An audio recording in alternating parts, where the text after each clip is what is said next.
ओम देवा देव श्री आदिनाथ भगवान की जय हो। चिंतामणि पार्श्वनाथ भगवान की जय हो। भगवान महावीर स्वामी की जय हो। आचार्य श्री आदि सागर महावीर के ते विमल सागर आचार्य गुरु वैष्णवती सागर जी गुरु महाराज की जय हो। चलिए आज स्वाध्याय करते हैं और जाप अनुष्ठान जो है अपन क्या तारीख से 22 तारीख से करेंगे, ठीक है। हाँ। और तरुणा जी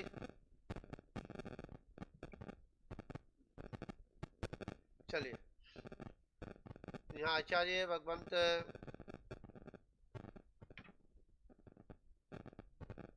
जो है देवसेन जी तत्वसार में यहाँ आत्मा को परमात्मा कैसे बनाया जाए उस विषय में यहाँ चर्चा करेंगे।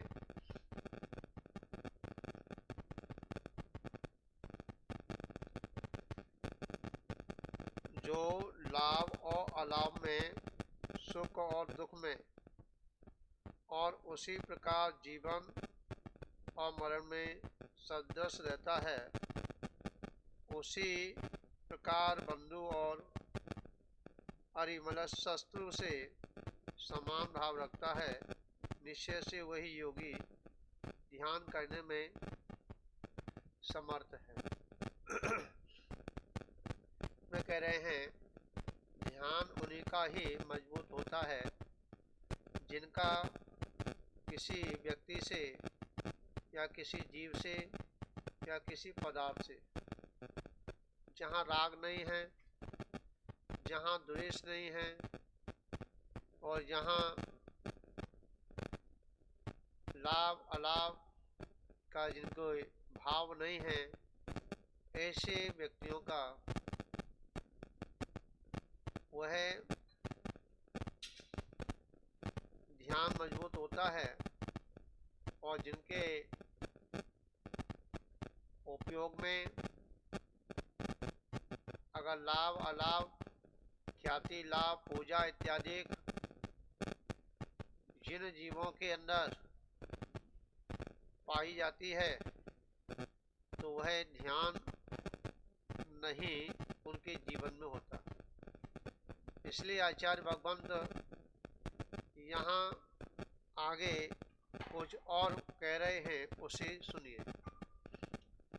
जैसे जैसे भव्य पुरुष की काल आदि संध्या निकट आती है, वैसे वैसे ही निश्चय से मोक्ष के लिए उत्तम सर्व सामग्री प्राप्त हो जाती है।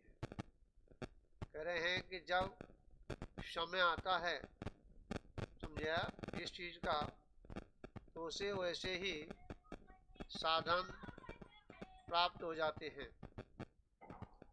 तो बंधुओं,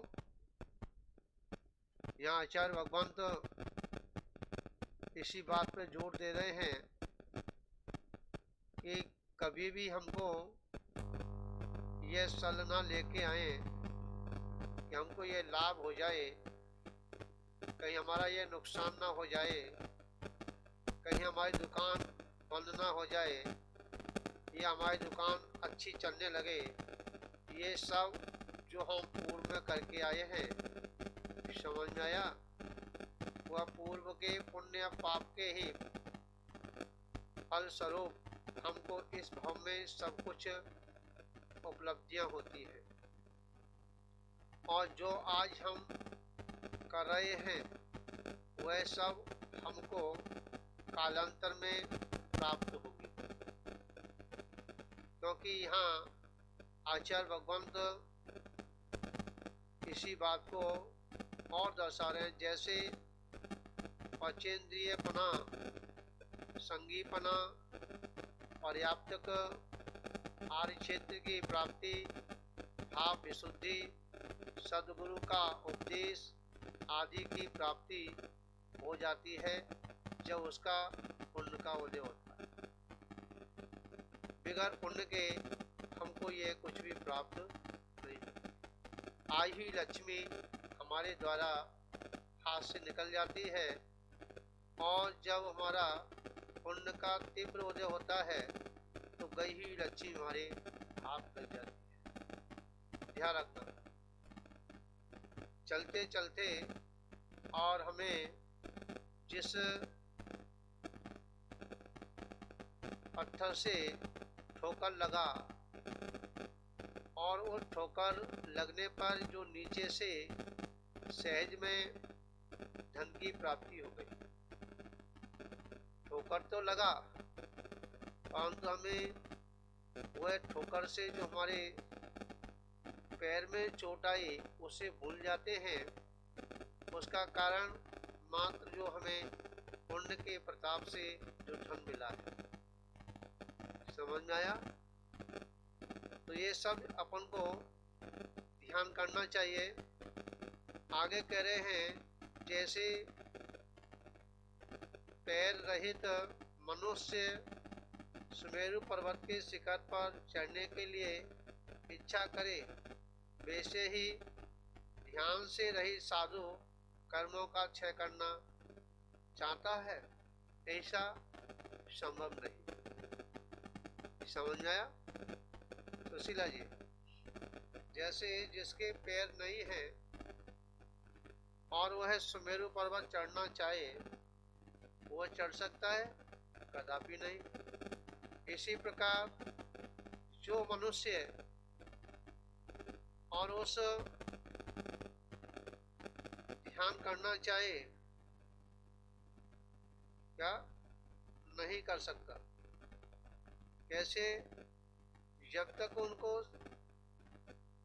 विकल्प रहेंगे, ठीक है, कैसे ही विकल्प हो, चाहे वो शुभ विकल्प हो चाहे वो अशुभ विकल्प हो, ये विकल्प हमारे जीवन में, हमारे ध्यान में, हमारे योग में, हमारी साधना में बहुत बड़ा एक विघ्न हुआ करता है।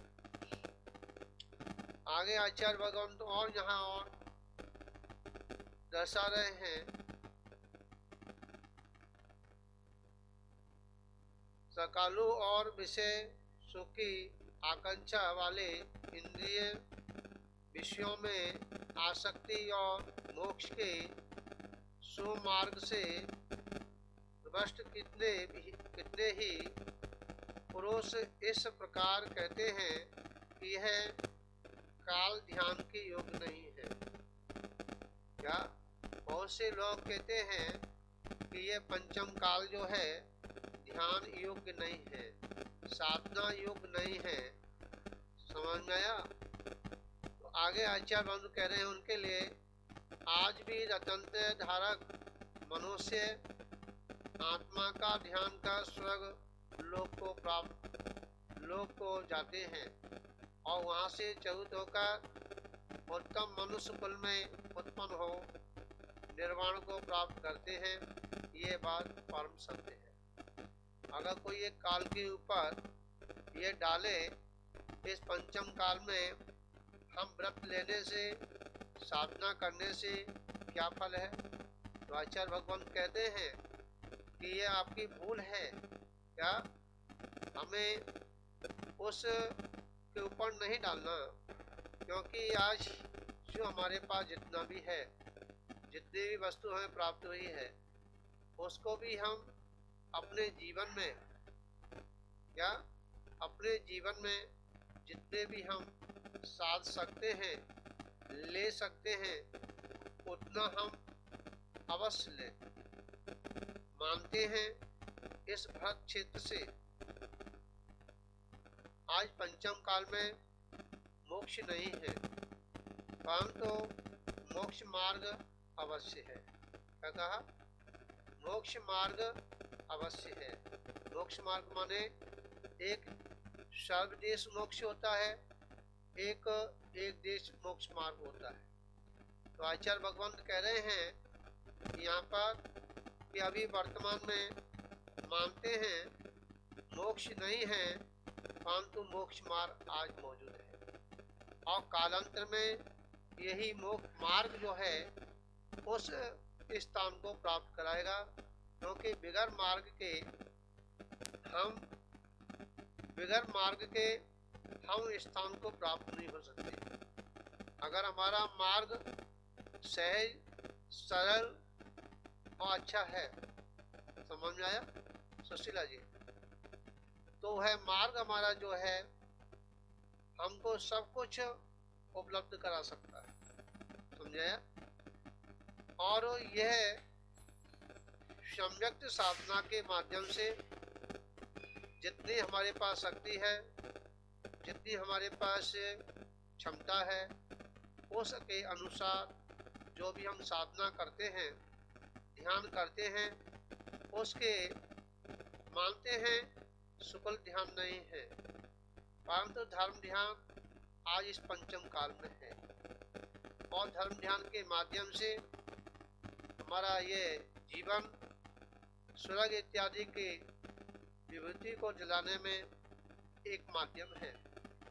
और उस विभूति को भोग करने के उपरांत और मनुष्य पर्याय आगे कालांतर में प्राप्त होगी, और उस मनुष्य पर्याय से हम साधना करके और अपने ध्यान के माध्यम से हम अपना मोक्ष मार्ग प्राप्त कर सकते हैं। मतलब मोक्ष क्या है? मोक्ष स्थान प्राप्त कर सकते हैं। मोक्ष स्थान है क्या, इस बात को अपने जीवन में उतारना चाहिए। मोक्ष है क्या? मात्र यही है, हम मोह को जितना हम खत्म कर देंगे, जितना हम त्याग कर देंगे, उतना ही हमारा मोह का क्षय होगा, उतना ही हम मोक्ष के नजदीक पहुंचेंगे। और संपूर्ण वह मोह का क्षय होना, उसका नाम मोक्ष है। समझ में आया? हमारे स्वतंत्र मत के अनुसार अगर देखा जाए तो वह स्त्री पर्याय से मोक्ष कहते हैं। समझ में आया? परंतु स्त्री पर्याय से दिगंबरत्व में स्थान नहीं है। परंतु अगर देखा जाए, अगर ये किसी नेकी अपेक्षा से लगाया जाए तो स्त्री पर्याय से मोक्ष एक देश मोक्ष कहने में कोई दिक्कत नहीं है। एक देश मोक्ष क्या? एक देश मोक्ष है कि जब पीछे कमंडल लेने के बाद, ध्यान करने के बाद, साधना करने के बाद और पुनः वह स्त्री पर्याय में वापिस ना होना, ये भी एक स्त्री पर्याय से मोक्ष है। क्या है? क्योंकि सम्यक्त के साथ जिस स्त्री ने अपना मरण किया है, ठीक है, समाधि की है, तो उसे पुनः स्त्री पर्याय में उसे मोक्ष नहीं होगी। इस अपेक्षा से अगर देखा जाए तो स्त्री पर्याय से क्या मोक्ष है। क्योंकि जैसे गृहस्थ आश्रम में रहते हुए गृहस्थ को भी मोक्ष मार्गी का है, समझा? परंतु सब देश नहीं, एक देश का है। इसी प्रकार से अगर हम यहाँ स्त्री पर्याय से देखा जाए, स्त्री पर्याय में भी हम एक देश मोक्ष कह दिया जाए तो यहाँ कोई आपत्ति नहीं आएगी। परंतु हम सर्वदेश अगर मोक्ष कहेंगे तो यहाँ दिक्कत आती है। इसलिए यहाँ स्वतंत्र और दिगंबरों में इतना फर्क मिलता है। समझ आए? तो अपन को क्या करना चाहिए कि हमें वस्तु स्थिति को समझना चाहिए। क्या कौन ऐसा वक्ता है, क्या कहना चाह रहा है, ठीक है, उसकी भावनाओं को देखना चाहिए। परंतु हमें एक अहंकार में आकर के, ममकार में आकर के, ठीक है, हम उस चीज को भूल जाते हैं और उसे ईगो बना करके क्या, और हम उस पंथों को लेकर के हम अनेक प्रकार की भ्रांतियां अपने जीवन में लेके आते हैं। तो आचार्य भगवान कहते हैं ये मोक्ष मार्ग नहीं है। अहंकार में मोक्ष मार्ग कभी नहीं होता, क्योंकि जहाँ अहंकार है वहाँ मोह का क्षय नहीं होता। और जहाँ अहंकार का समाप्त हो गया है, जहाँ अहंकार नहीं है, ठीक है, जहाँ ममकार है, समर्पण है, ठीक है, देव शास्त्र गुरु के प्रति, तो वहाँ जीवन में कभी भी उस व्यक्ति का कल्याण होने से नहीं रुक सकता। तो आचार्य भगवान तो आगे कह रहे हैं, और समझिए, आज की रतंत्र धारक मनुष्य आत्मा का ध्यान कर स्वर्ग को जाते हैं और वहां से च्युत होकर उत्तम मनुष्य कुल में उत्पन्न हो निर्वाण को प्राप्त करते हैं। आज भी मोक्ष मार्ग यहाँ भरत क्षेत्र में है और विदेश क्षेत्र में मोक्ष साक्षात वहाँ मोक्ष का दरवाजा खुला हुआ है। समझ आया?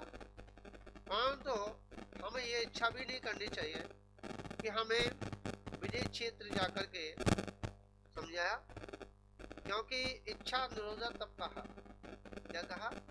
इच्छा निरोधा। हाँ, ये भावना कि मैं विदेश क्षेत्र में जाकर के मैं मनुष्य बन जाऊं, ठीक है, और वो मनुष्य अगर बनता है तो मिथ्यात्व के उदय में उसका मरण होगा, ये ध्यान रखना। इसलिए हमें कभी भी इच्छा नहीं करनी चाहिए। इच्छा निरोध करके ही हमारी अगर समाधि होती है तो निश्चित है, चाहे हम स्वर्ग जाएं, चाहे हम विदेश क्षेत्र जाएं, कहीं भी जाएं, ध्यान रखना। परंतु इच्छा निरोध करके हम निकले हैं, अपने शरीर का त्याग किया है, क्योंकि कहा है जिस व्यक्ति ने अपनी मनुष्य पर्याय का बंद कर लिया है और उसके बाद में उसे सम्यक की प्राप्ति हुई है, तो वह व्यक्ति विदेश क्षेत्र नहीं जाएगा। सुशीला जी, वह जीव विदेश क्षेत्र डायरेक्ट नहीं जाएगा। पहले वो कौन बनेगा? भोग भूमि का मनुष्य बनेगा और वहां से फिर स्वर्ग जाएगा और स्वर्ग से फिर वो विदेश क्षेत्र जा सकता है। समझ आ गया? क्योंकि सम्यक्त के बाद, सम्यक्त साधना के बाद साथ में उसके मनुष्य की प्राप्ति नहीं होती। ये बात सत्य है, ठीक है। अब यहाँ आगे और कह रहे हैं, इसलिए यदि शाश्वत सुख को चाहते हो तो राग देश और मोह को छोड़कर सदा ध्यान अभ्यास करो और अपनी आत्मा का ध्यान करो। क्या कहा? देखिए, यहाँ सारी बात जो चलेगी ना, क्योंकि तत्व सार है, इसमें तत्व का जो सार है, वस्तु है, उसके बारे में पकड़ने की बात की जाएगी। आशा जी, तो यहाँ कह रहे हैं आचार्य भगवंत कि ये शाश्वत सुख को अगर चाहते हैं, अगर जिनको शाश्वत सुख जिसका कभी अंत नहीं हो, ऐसे सुख की जिसकी अभिलाषा है, ऐसे सुख के लिए जिसे जिज्ञासा उत्पन्न हुई है, ठीक है, तो वह व्यक्ति, उसके लिए कहा है आचार्य भगवंत कि राग देश से परे हो जाओ। क्या हो जाओ? जहाँ राग देश है वहाँ शाश्वत सुख की प्राप्ति नहीं होती, और जहाँ राग देश नहीं है वहीं पर शाश्वत सुख है। कितना है कि जितना आपने राग देश को छोड़ा है, त्याग किया है, उससे अपना उपयोग को अलग किया है, उतना ही आपको सुख है। समझ आया? क्योंकि राग के अंदर आग छिपी हुई है, समझा? द्वेष के अंदर भी अग्नि छिपी हुई है। द्वेष के अंदर जो है अग्नि जलती ही दिखती है, परंतु राग के अंदर वो अग्नि दिखती नहीं है, परंतु उस द्वेष से राग की अग्नि तीव्र है। समझ गया? हम द्वेष से तो बच जाते हैं, हम द्वेष से तो बच जाते हैं, बचने का प्रयत्न करते हैं, पर जहाँ राग है उससे नहीं बच पाते। समझा? राग से हम चिपकते हैं और जहाँ द्वेष होता है वहां से दूरियां बनाने का भाव बनाते हैं। परंतु हमें दूरियां नहीं बनानी, हमें राग देश समझना है। जो समझने में आ जाता है तो दूरियां अपने आप हो जाती है। समझ में आया? वहां दूरियां मैत्रीय परिवर्तन हो जाती है, और जब तक मैत्री भाव नहीं जागृत हुआ, जब तक हमने उन जीव मात्र के लिए जिनसे हम द्वेष कर रहे हैं, ठीक है, उन देश भावना को, क्या देश भावना को जब तक हम देश दृष्टि से देख रहे हैं तो हमारा वह शाश्वत सुख की प्राप्ति नहीं होगी। या हम उनसे राग कर रहे हैं फिर भी नहीं होगी। तो आचार्य भगवान कहते हैं कि शाश्वत सुख को अगर प्राप्त करना है तो राग द्वेष को छोड़ करके और सदा ध्यान करना चाहिए, ध्यान का अभ्यास करना चाहिए। किसका ध्यान करना चाहिए? अपनी आत्मा का ध्यान। किसका ध्यान करना चाहिए? अपनी आत्मा का। यहाँ आचार्य भगवंत देवसेन जी ने यहाँ आत्मा के ऊपर जोर दिया है, ठीक है। यहाँ पहले ही उन्होंने मंगलाचरण में कह दिया था, आपने सुना था कि आचार्य कुंड स्वामी ने भी पिछले उस स्वाध्याय में कहा था कि अगर हम जितने भी इस आत्मा के अलावा जितने भी पदार्थ हैं वह पदार्थ पर है, समझ आया? चाहे वो अरहंत भगवान का पदार्थ हो, चाहे सिद्ध भगवान का पदार्थ हो, चाहे आचार्य का हो, चाहे उपाध्याय का हो, चाहे साधु का हो, या नव देवताओं का हो। समझ में आया सुशीला जी? ये सब पर पदार्थ है, स्व पदार्थ मात्र मेरी आत्मा है। समझ में आया? और परंतु जो पर पदार्थ है वह हमारे साध्य है, साधन है। समझ में आया? साध्य के लिए साधन है।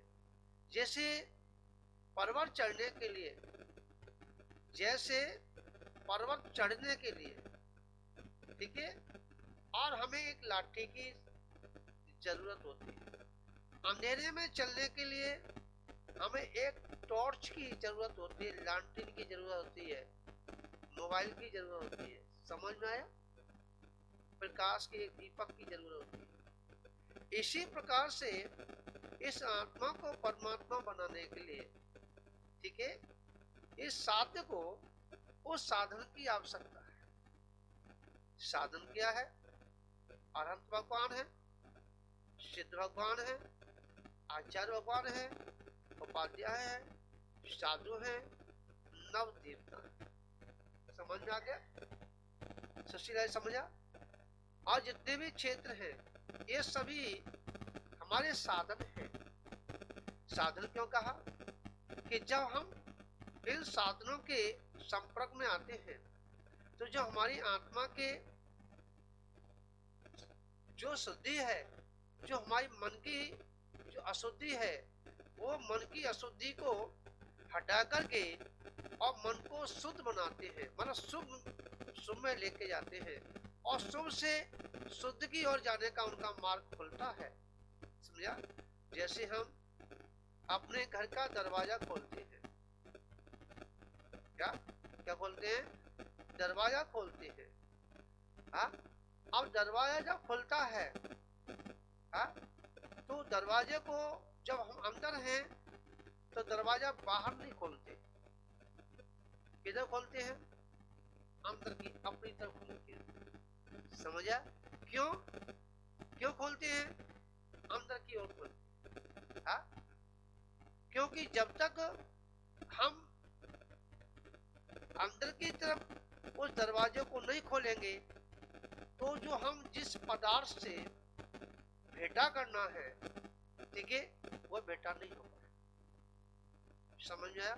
इसलिए कहा है अगर कितना भी हमारे ऊपर कैसा युग सरकाया हो, कैसा भी हमारे कर्म ने किसी ने हमको पेला हो, ठीक है, किसी ने हमें सता रहे हो, कोई भी ग्रह हमको सता रहा हो, विचार करना सभी लोग थोड़ा, क्योंकि बहुत ही गहरी चर्चा है, आध्यात्मिक चर्चा चल रही है। मैं जानता हूँ ये चर्चा हमारी आत्मा का कल्याण कर सकती है। बाकी के मानते हैं, ठीक है। परंतु ये चर्चा ये मजी हुई चर्चा है। तो जब हम इसलिए कहा है कि भगवान सुबह किसी के भी बात चल रही है, किसी के भी कोई भी ग्रह उसके जीवन में सता रहा है, यह असाता कर्म जिसके जीवन में आया है वह मात्र 40 दिन, कितने दिन? 40 दिन, और भगवान की उस कपाट को खुलते ही भगवान की ऊर्जा अपने ऊपर लेता है। समझा? जैसे कपाट खुले और वैसे ही भगवान की छवि डायरेक्ट हमको मिले, कपाट खुलते ही ऊर्जा।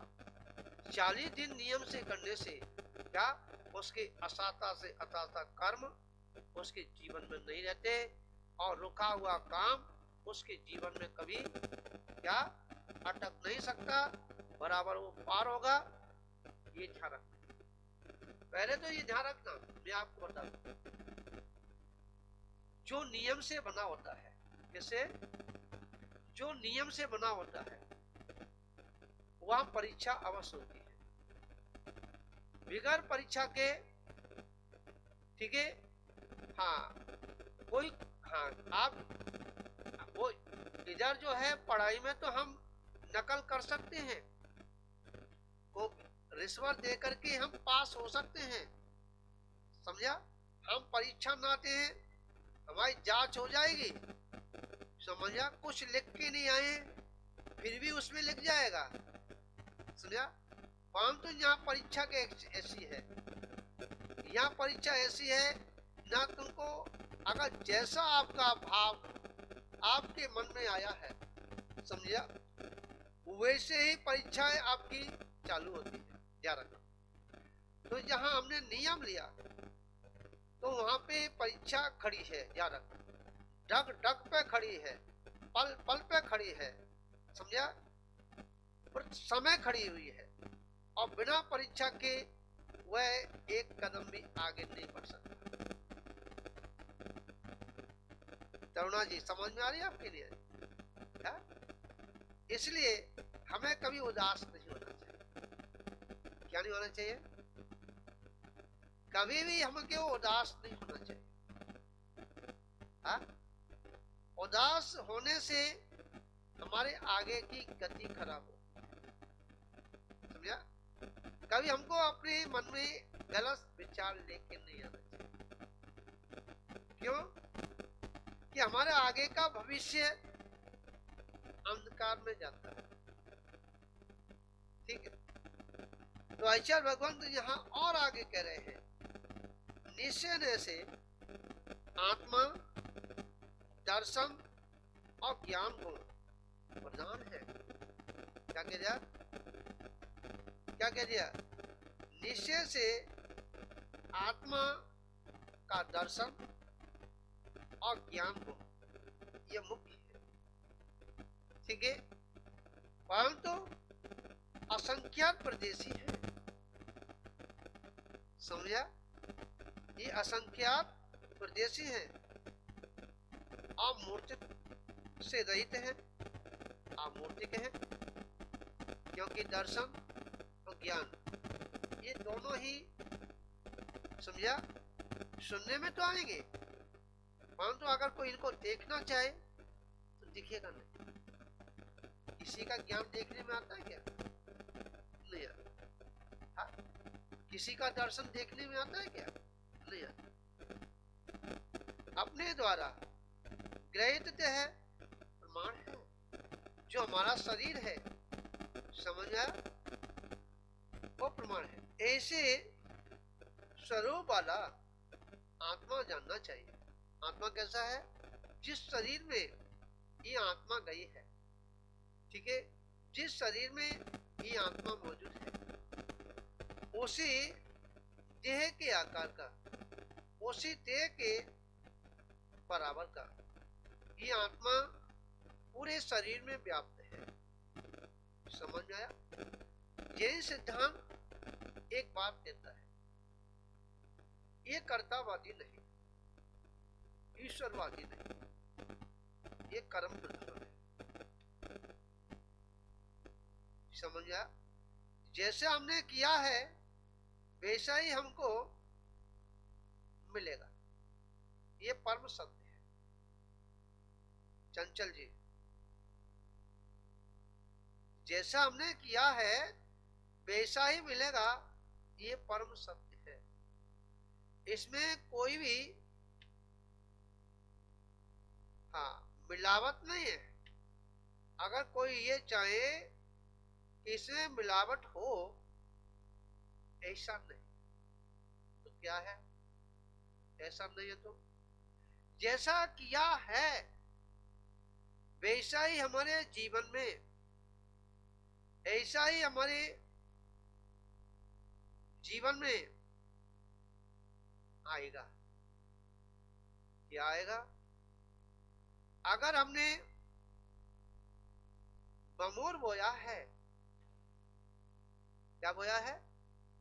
बमूर बोया है, तो वहां आम नहीं मिलेंगे,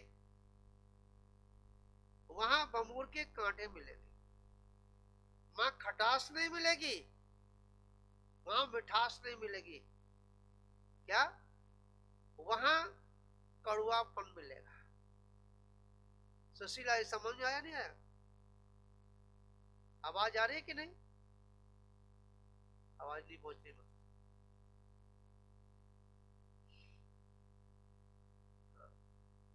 आवाज आ रही है?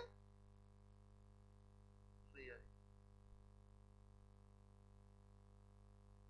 हाँ, तो यहां कह रहे हैं निश्चय से आत्मा दर्शन और ज्ञान गुण प्रधान है, असंख्या प्रदेशी है, मूर्छित है, मृत्यु से रहित है, अपने द्वारा ग्रहित है, प्रमाण है। ऐसे स्वरूप वाला आत्मा जानना चाहिए। आगे और कह रहे हैं,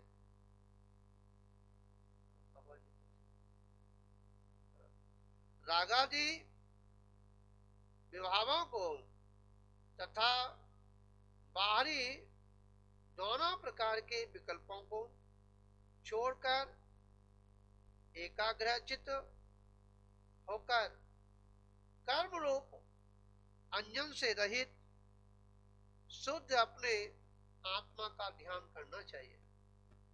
हाँ, सुशीला जी यहाँ कह रहे हैं कि यह जीव रागादि विभावों को तथा बाहरी दोनों प्रकार के विकल्पों को छोड़कर, जब तक हमारे जीवन में विकल्प रहेंगे, जब तक हम अपनी आत्मा का चिंतन नहीं कर सकते। अगर हम एकाग्र चित्त होकर कर्म रूप अंजन से रहित, क्योंकि आत्मा कर्म से रहित है, ये निश्चय से बात की जा रही है। और व्यवहार से देखा जाए तो यह आत्मा कर्म से सहित है। परंतु जब हम अपनी आत्मा का ध्यान करें, अपनी आत्मा का मंथन करें, अपनी आत्मा का चिंतन करें, तो हमें उन कर्मों से रहित ही उस आत्मा की अवस्था को देखना चाहिए।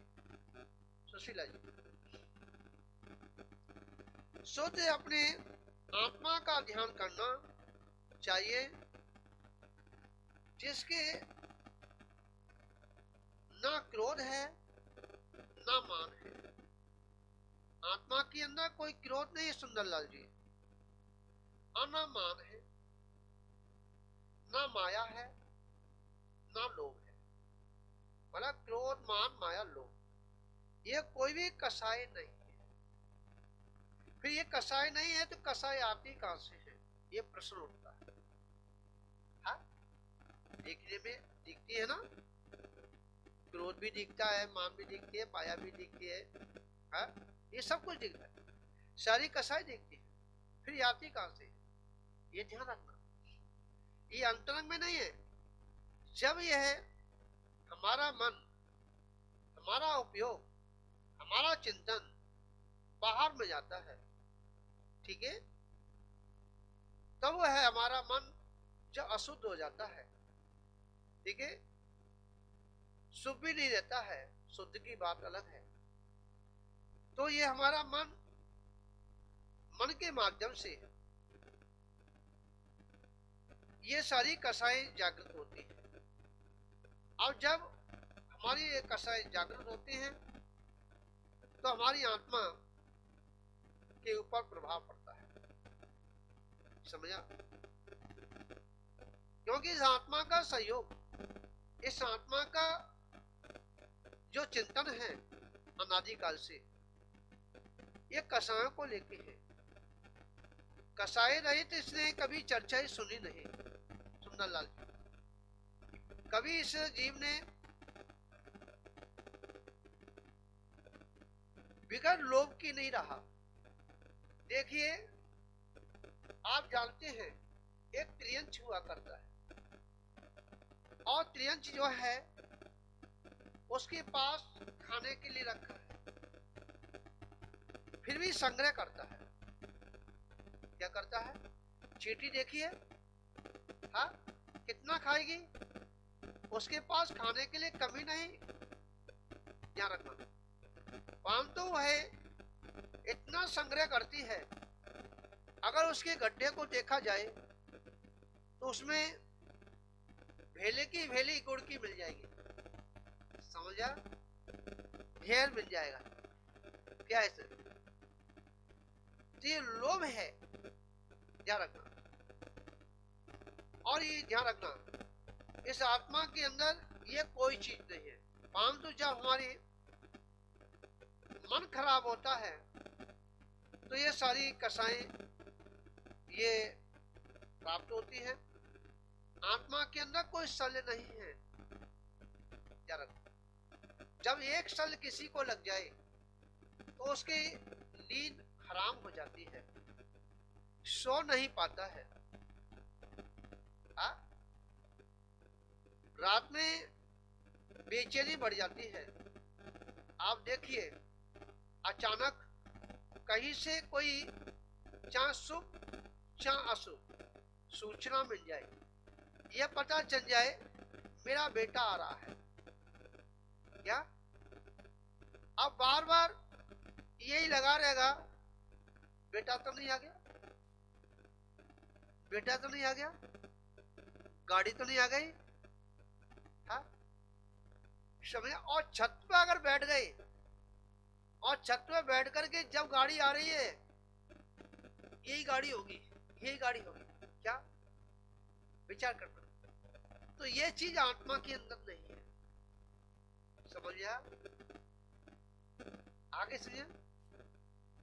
ना कोई लेसिया है, जो 6 लेसिया हैं, 6 लेसियाओं में एक भी लेसिया आत्मा के अंदर नहीं है। ना भाव लेसिया है, ना द्रव्य लेसिया है। ये निश्चय से कथन है। और देखा जाए व्यवहार से तो 6 लेसियाएं उसके जीवन में पाई जाती। और ये ध्यान रखना, लेसिया तो एक ही होगी उस समय पर, जिस समय पर जो लेसिया होगी एक ही होगी। अगर कृष्ण लेसिया है तो वहां कृष्ण लेसिया ही होगी, समझा? 6 लेसिया एक साथ कार्य नहीं कर सकती। कर सकती है क्या? नहीं कर सकती। जब पीत लेसिया है तो पीत लेसिया होगी, मां क्रोध नहीं होगा उस समय। शुक्ल लेसिया होगी तो वहां शुक्ल लेसिया होगी, मां कापोत लेसिया नहीं होगी। तो कह रहे हैं आचार्य भगवान कि उस आत्मा के अंदर ना भाव लेसिया है, ना द्रव्य लेसिया है, और ना जन्म जरा और मरण भी है इस आत्मा के अंदर। क्योंकि इस आत्मा का ना कभी जन्म होता है, ना कभी इसका मरण होता है, ना इसमें बुढ़ापा आता है, ना कभी जवानी आती है, ना बचपन होता है, ना बुढ़ापा होता है। तो क्या होता है कि जो है सो है, समझ आया? जैसे हीरा है, हीरे को किसी जवान आदमी के हाथ में दे दिया जाए तो हीरा, क्या वो जवान के हाथ में जाने से क्या हीरा की चमक घट जाती है कि बढ़ जाती है? ना घटती है ना बढ़ती है। और वही हीरा किसी बच्चे के पास पहुंच जाए, क्या हीरा के बच्चे के चंचल स्वभाव का हो जाएगा कि नहीं होगा? जो है सो चमक रहेगी। हाँ, वही हीरा किसी बूढ़े के हाथ में पहुंच जाए तो क्या वो हीरा बूढ़ा हो जाएगा क्या? नहीं होगा। इसी प्रकार ये आत्मा जिस अवस्था में चला जाए, यामी चला जाए, जिस पर्याय में चला जाए, ये आत्मा उस पर्याय नहीं होता। समझा? क्योंकि पर्याय से अलग है। क्योंकि आत्मा का चिंतन जब भी किया जाए तो पर्याय रहित किया जाए, पर्याय से परे किया जाए। और जब हम आत्मा का ध्यान, आत्मा का चिंतन, आत्मा का मंथन जब हम पर्याय से रहित करते हैं तो सिद्धों की उस अवस्था को और हमारी आत्मा की अवस्था को क्या रंच मात्र भी फर्क नहीं हुआ। समझ में आ रहा? परसोत्तम जी, हाँ, ध्यान रखना। जो आत्मा का, जो हमारी आत्मा है, जो सिद्धों की जो आत्मा है, उनमें रंच मात्र भी फर्क नहीं है, परंतु एक नहीं। समझा? एक जैसी है, एक नहीं है। क्योंकि हमारी आत्मा के अंदर क्या सारी शक्तियां, सारी पर्याय, समझा, सारे गुण वही है कि जिनके गुणों ने, जिन गुणियों ने उन गुणों को प्राप्त करके और उनको भी त्याग करके ब्रह्म स्वरूप में जाकर के लीन हो गए, वह शक्ति मेरे पास भी है। समझा? मेरे पूरे रोम रोम में, हाँ, मेरे सारे प्रदेश में जिस हम जनवाणी की बात करते हैं, जिस हम सरस्वती की बात करते हैं, जिस बागेश्वरी की बात करते हैं, वह शक्ति हमारे पूरे सर्वांग में समाहित है, परंतु प्रकट नहीं है। जिस दिन हमारी ये शक्ति प्रकट हो जाएगी, समझा, तो ध्यान रखना। एक मैं आपको एक बात बता दूं, मैं उस दिन भी चर्चा की थी। जब भी हम ध्यान पे बैठे, जब भी हम स्वाध्याय के लिए बैठे, हाँ, वो जिनवाणी माता को नमस्कार करके अपनी जिनवाणी को भी देख लो। हाँ, वहां तो हमारी आदत पर्याय जस्ती पे जाती है, हमारी आदत दूसरे की ओर जाती है। आदत बुरी है ना, उंगली अंदर नहीं जाती, उंगली बाहर जाती है। कहाँ जाती है? हाँ, और ये ध्यान रखना, एक उंगली तो बाहर जाती है, हाँ, परंतु ये देखना तीन उंगली कहाँ जा रही है। एक उंगली बाहर जा रही है, परंतु बाकी की उंगली कहाँ जा रही, देखिए, विचार करना। देखो, दिखा के दिखाओ, एक दूसरे एक तरफ उंगली करके दिखाओ। तरुणा जी, हाँ, एक उंगली सामने जा रही है तो परंतु तीन उंगली कहाँ जा रही है? तीन उंगली अंदर जा रही है। कहाँ जा रही है? अंदर की ओर जा रही है। और अंदर की ओर जो उंगली जा रही है वो क्या दर्शा रही है? वह क्या उपदेश दे रही है? वह उपदेश दे रही है कि तू बाहर में एक गलती देख रहा है, परंतु तेरे अंदर जो तीन गलतियां छिपी हुई है। क्या समझ में आया तरुणा जी? हाँ, मतलब एक गलती हम दूसरे की ओर देख रहे हैं, परंतु तेरे अंदर तीन गलती, ये उंगली दर्शा रही, तेरे अंदर तीन गलती है।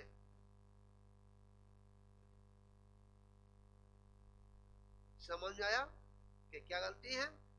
विचार करो, थोड़ा चिंतन करना। सबसे बड़ी गलती ये कि हम कुछ जानते नहीं है।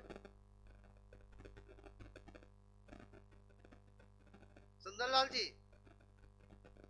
सबसे बड़ी गलती ये है कि हम कुछ जानते नहीं है, हम अज्ञान हैं। दूसरी गलती, हम किसी की मानते नहीं है।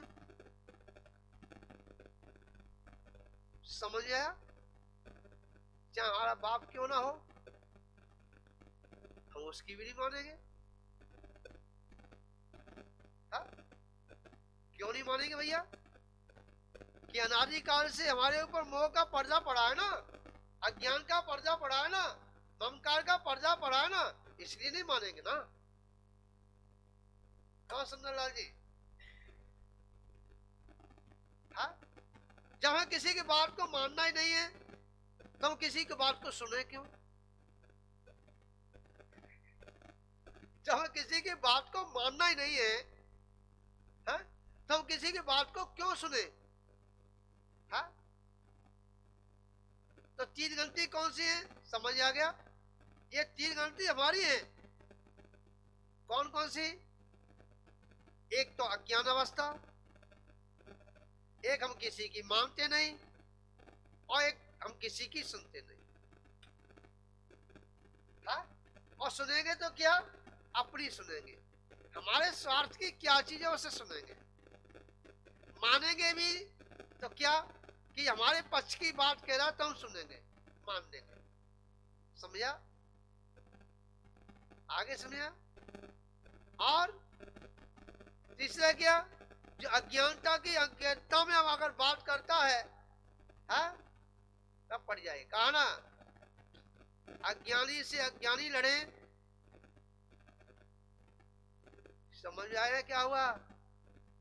अज्ञानी से अज्ञानी लड़े, या घूसा या लात। और ज्ञानी से ज्ञानी लड़े। समझा? जब ज्ञानी का मंथन होता है तो अमृत निकलता है, और अज्ञानी से अज्ञानी लड़ता है, तो खून निकलता है। समझ में आ गया नहीं आया सुंदरलाल जी? तो यहाँ आचार्य भगवंत कह रहे हैं, भैया इस आत्मा के अंदर ना तो कोई कसाय है, ना कोई लेस्या है, ना कोई शल्य है। समझा? इसके रहित जो अवस्था है उसका ध्यान करो। कल्पना जी, ख्याल में आ रहा नहीं आ रहा? है ख्याल में आ रहा ना? विचार करना, थोड़ा चिंतन करना। जब तक ये चिंतन हमारे अंतरंग में नहीं उतरेगा, हम चाहे कितनी भी तपस्या कर लें, हम चाहे कितनी भी हम त्याग पर उतर जाएं, परंतु ये चीज हमारी अंतरंग में अगर छिपी हुई है। अब देखिए, आप बढ़िया से बढ़िया शुद्ध जल लेके आइए। समझ में आया? वह जल अगर हमने अशुद्ध हाथों से अगर छू लिया तो पूरा जल कैसा हो जाता है? अशुद्ध हो जाता। समझ में आ गया? मैं आपसे पूछ रहा हूं, क्या वो जल अशुद्ध हो गया? जल कभी अशुद्ध नहीं हुआ, ध्यान रखना। जल तो शुद्ध ही है, चाहे वो जल नाली में चले जाए तब भी शुद्ध है, परंतु नाली में जो संपर्क हुआ है वह जल जो है अशुद्धि का नाम उसने धरा लिया है। समझ में आ गया सुंदरलाल जी? ज्ञानी के नजर में वही कीचड़ रहित ही पानी दिखता है। क्या दिखता है? कीचड़ रहित ही पानी दिखता है, और अज्ञानी की नजर में कीचड़ सहित पानी दिखता है। जैसे दूध निकला गाय के थन से, ठीक है। परंतु हंस की अगर देखा जाए तो वो देखता है इसमें पानी कितना है और इसमें क्षीर कितना है। जैसे उस हंस की एक कला हुआ करती है, उसके चोंच में ऐसा एक पदार्थ होता है, जब वह चोंच उस खीर में या दूध में जैसी पड़ती है वैसी वो फट जाता है, समझा। और फटने के बाद में क्या होता है कि छीर छीर अलग हो जाता है और पानी पानी अलग हो जाता है। आगे से परंतु ऐसी चोंच हमारे पास नहीं, ऐसा पदार्थ हमारे पास नहीं। हमें अगर दूध पानी से अलग करना पड़ता है तो उसमें नींबू निचोड़ना पड़ता है, खटाई डालनी पड़ती है, टांटी सांटी डालनी पड़ती है, तब उसे फाड़ते हैं, समझा। फिर भी उसमें जो हमने नींबू डाला है या खटाई डाली है या कोई पदार्थ पड़ा है, परंतु वह क्षीर शुद्ध नहीं है, क्योंकि उसमें मिलावट है, खटास है, चरपणापन है, कड़ुआपन है, तीखापन है। समझ में आया नहीं आया भैया जी? परंतु हंस जब अपनी चोंच को उसमें डालता है, ना उसमें खट्टापन रहता है, ना उसके अंदर जो है मिठास कड़ुआपन होता है, ना उसके अंदर जो है तीखापन होता है। क्या होता है कि जैसा जो है वैसा होता है। इसी प्रकार ज्ञानी के अंदर क्या होता है, ज्ञानी के अंदर भी ऐसा ही होता है। संसार में जितने भी जीव हैं, जितने भी पदार्थ हैं, समझा, जितने भी द्रव्य हैं, उन सभी द्रव्यों में क्या दिखता है बताइए? परमात्मा दिखता है। करुणा जी, क्या दिखता है? परमात्मा दिखता है। विचार करना, समझा। और उस परमात्मा को जानने के लिए ज्ञानी के अंदर, परमात्मा को जानने के लिए उस ज्ञानी के अंदर वह कला होनी चाहिए। कौन सी? हंस जैसी, पर्याय दृष्टि नहीं, स्वभाव दृष्टि जानी चाहिए। इसी मंगल भावना के साथ आज हम यही विराम देंगे और कल सुबह हम आप सभी के बीच में 8 बजे मिलेंगे।